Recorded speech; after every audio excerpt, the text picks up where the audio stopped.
स्वार्थाचा त्याग आणि परमार्थाचा स्वीकार ही विचारधारा घेऊन आपली राष्ट्रसेविका समिती कार्य करीत आहे आणि यापुढेही करीत राहील। परमार्थ आणि लोकहिताच्या संकल्पनेवर आपण युवा पिढी घडविण्याचे कार्य करावे। आधुनिक काळात संस्कृत भाषेला लोकभाषेच्या स्वरूपात पुढे आणावे असा विचार घेऊन तरुणाईला राष्ट्रभक्ती जागृत ठेवण्यासाठी रचलेले संस्कृत गीत ऐकूया। मनसा सततम स्मरणीयम।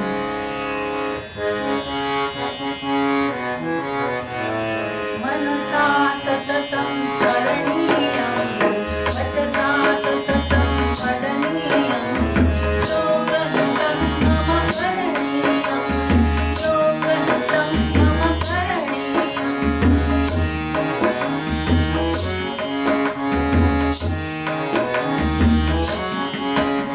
न भोगभवने रमणीयं न च सुखशीर्षे शयनीयम्